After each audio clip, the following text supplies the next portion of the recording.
Well, some people ask me, is it the best cooking show ever? Or the best ever cooking show? Well, officially it's called the best cooking show ever, but it really doesn't matter. They both mean the same. You notice I've got my trusty bike here. It's got the carrier. It's also got no bar in the middle here, which I utilise for putting special luggage bags on. I go around the streets and pick up produce, which I then prepare on the show, waving to people as I go around the streets, and of course most of them wave back, friendly wave back. Not all, of course, and that's why I haven't been doing it for a few weeks now. I did have one I want to describe as a fanatical fan of another cooking show who chose to throw a large full eggplant at me, and that, while I was on the push bike, was loaded up with produce, and that did knock me into the oncoming path of a fast travelling mobility scooter. So just waiting to get my sea legs back to get back on the bike, kind of thing. Anyway, back. The producer's Gavin's back, my producer. Thanks, Gavin. Thanks for the beverage here. That's good. Thanks very much, Gavin. Of course, he's my... Also, Gavin, in addition to being my producer, is also my would-be, well, my manager and would-be successful agent. Oh, Gavin, that's not for me, is it? No. Okay, that's for Kirsty. Yeah, there's Kirsty. Yeah, you go and have that over there. Okay, anyway, on with the show. And what I've had to do is I've had to take on a new segment within the show, and this is called What's on the Cooking Show channel. So we list a lot of programs of note that are on this cooking channel and also other cooking channels, and give a bit of a description of what's in the program. And we've been forced to take this segment on because my would-be successful agent Gavin hasn't been as helpful as he could be in getting me appearances on other shows to supplement the income, the small income I earn from doing this show. So it's something that I, as an entrepreneur, usually these things are done by managers and agents, but as an entrepreneur I had to take this on to get some extra cash flow to keep the show going. No, Gavin, you weren't as helpful as you could be, and I don't know, what, Gavin, why couldn't you get me on some of the news and talk shows, those ones the one on the couch, the panel, there was, there's still a project. Charlie Pickering's left the project too. Oh, speaking actually, Charlie Pickering's got a new show called The Weekly on ABC 1 and repeated later on ABC 2.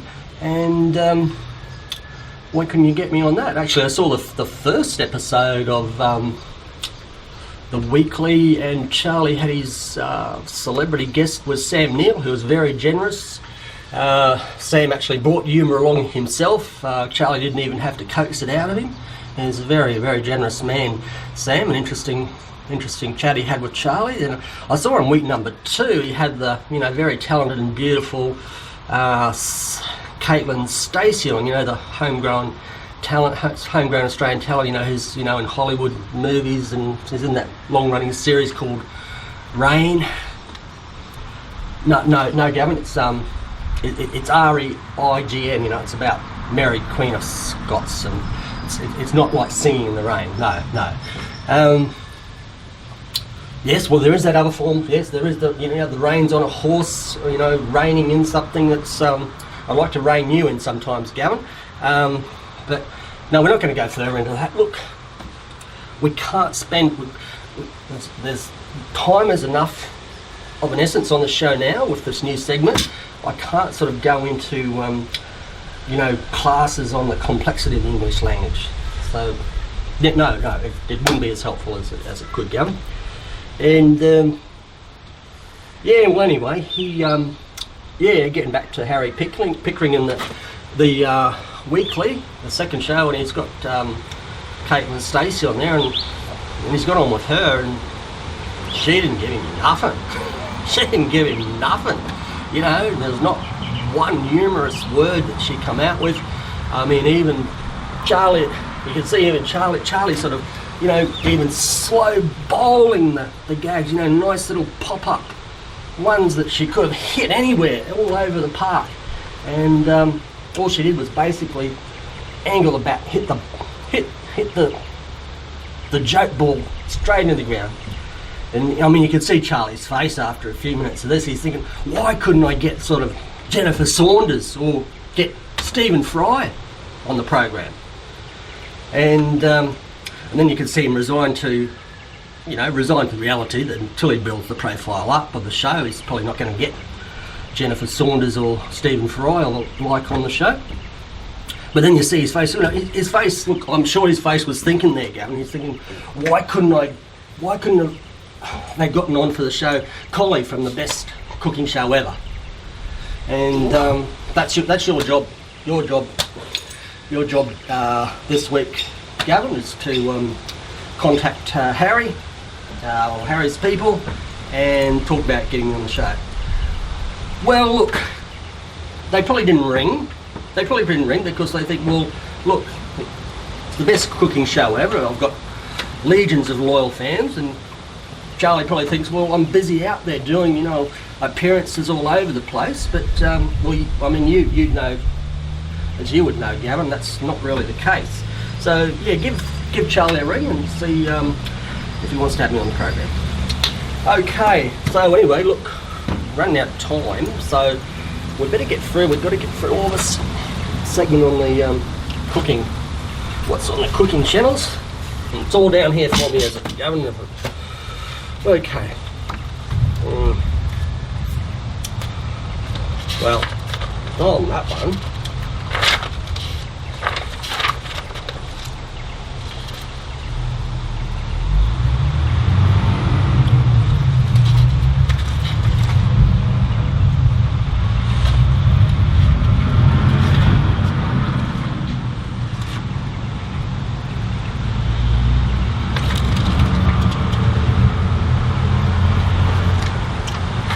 Okay, let's see, what's on cooking channel number one? Oh look, classic old movie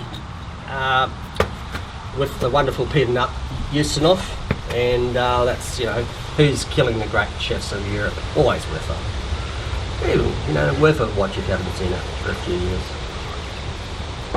Yeah, let's see what's on here. Oh, here's one of my favourites on daytime rotation on Cooking FX. It's The Young and the Chefless, and I see over on Gem on rotation, daytime rotation, is another one similar vein, The Cold and the Plentiful.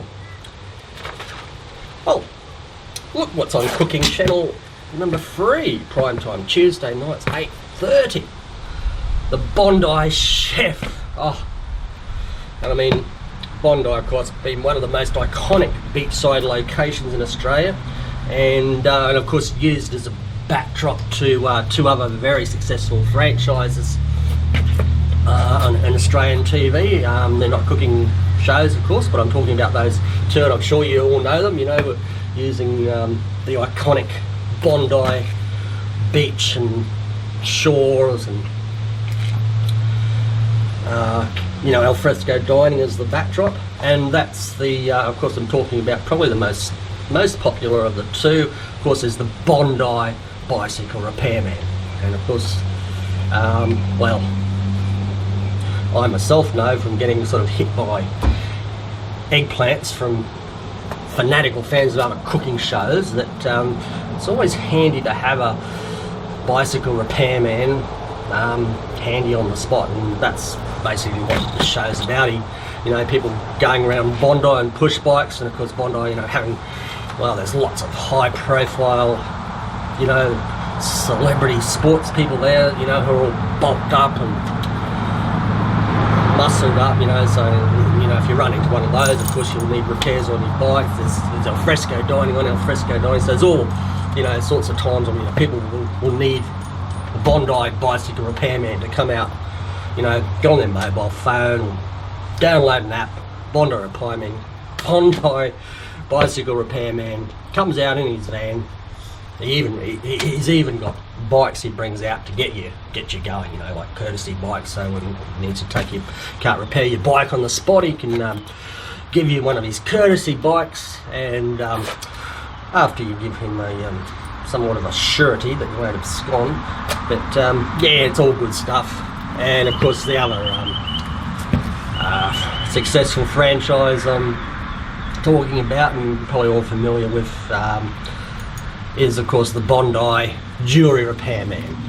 And of course, you know, again, there's lots of instances when people are getting around Bondi and, you know, breaking your jewellery and getting the Bondi bicycle jewellery repairman to come out straight away and fix up your jewellery. Well, look, you're saying in what instance would they break their jewellery and need an urgent jewellery repairman? Haven't you watched the show? Look, for a start, Gavin, getting around Bondi and especially having the Bondi bicycle repairman keeping everybody going on their bikes, there's a real danger of getting around Bondi with jewellery on that you'll actually get hit by somebody on a bike and therefore need the bicycle jewellery repairman. I mean, if the two franchises might even someday get together and might have like a dual special, you know, Bondi bicycle repairman and Bondi jewellery repairman on the same show. Okay, now let's see what's on Thursday night. A cooking show 4 starting at 6:30 p.m. just before prime time, or getting into prime time, just depends on your point of view. Here we go. Farmer wants a wife who can cook. That's at 6:30 or 7 p.m. Wife on the farm wants a live-in chef. Okay. 7:30 p.m. Wife wants to get rid of farmer and chef and keep farm. Compelling viewing there. And finally, actually parental guidance recommended on this one. Farmer's wife, very handy with a carving knife.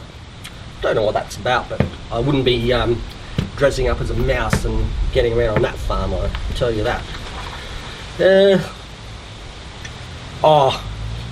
Over on the Plate channel, this is one of my favourites. Let's do it. Let's do the catch cry to the show. It's a very popular show, and it goes meal or no meal. I'd love to be on that show to be able to go no meal. You know, it's very good. You know, you've got to guess the value of the meals on each plate, and they've got a very effervescent, of course, Larry O beef bubbling around on the program. That's good stuff. One of my faves. Now, let's see what we've got on stove. This Thursday. What do we got? We got Gay Eye for the Straight Chef. Then followed, that's at 7 p.m. Now at 7:45 p.m. we've got Straight Chef for the Gay Geek. Okay. What else have we got? Oh yeah, we've got 2 good chefs and a very, very, very bad cook. So that's on at 9, and so that's, yeah, two good chefs and one very, very, very bad cook. Then at 9:30, you've got, you're such a bad chef, I don't want to cook with you anymore. I'm not sure if that program's going to go for very long. And we've got like a late movie on the stove, and it's 2 chefs for Sister Sarah. Yeah, I don't have a summary of that one, but I think it's like around the times of, you know, the after the Civil War in the United States, around the time of, you know, the Mexican invasion and so forth. Yeah, Alamo times that. Yeah. Anyway, be some good cooking in that. Okay, over to the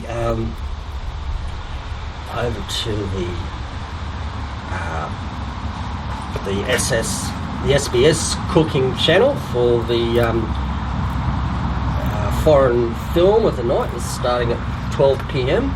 and it's a movie made in Poland, and it's called Typanoski. And I'll just read a bit of it out. Well, I'm going to read all what's in the summary, Gavin, but I'm not going to read the whole movie out because I don't even know what's in the script of the whole movie. So I'm just, yeah. Okay, not being as helpful as you could, Gavin. Anyway, I'll read a bit out for you. This is on the SBS Cooking Show at 12 p.m. That's tonight. And it's a true story of Gordane Typanoski, who became first chef to the Kremlin in the oppressive Soviet Union regime, enjoying a somewhat charmed and privileged life. He suddenly becomes an enemy of the state when he is offered time for a short speech at a state function, and mentions and laments somewhat the disparity between the quality and quantity of meals he prepares for the state executives and guests and that of the food eaten by the ordinary people. He disappears and flees the country and has several dangerous escapades in several countries under control, which are behind the Iron Curtain, before finding asylum in Paris, where he is taken in by the Parisian cooking fraternity and becomes the toast of Paris in the cooking circles. His life reaches crossroads again when he meets and falls in love with a ballet dancer who's visiting Paris with the visiting Moscow Ballet. Now, does he put his now privileged life in danger by helping her to defect, or does he perilously return to Moscow under a secret identity so that he can marry and live in the Soviet Union? All the while, Soviet agents are plotting ways of having him return to Moscow for incarceration. 3.5 hours long with no ads, but worth staying up to. Worth staying up for the duration of it, because I'm sure there's some very good cooking scenes throughout the movie. No, Gavin, no, I'm not going to mention my own show in this segment because people are already watching. My legions of loyal fans are already watching this program. What's the point of listing in this segment a program that people are already watching? No, Gavin, I'm not going to do it. Look, if I was going to do it, I'd probably describe this show like this: a very gifted and likeable celebrity cook struggles for his talent to shine and flourish on his show, being constantly under the oppressive, controlling actions of a stubborn, stuffy, cynical, and not as helpful as he could be producer of the show. Anyway, we're out of time, so that's going to be it for the show. So tune in same time next week. Gavin, don't forget to call Harry Pickering, and we better be off. That's the time. Tune in same time next week for Bobby Dazzler. Okay. See you later. You coming, Kirsty? Hey. Come on. We get out of here.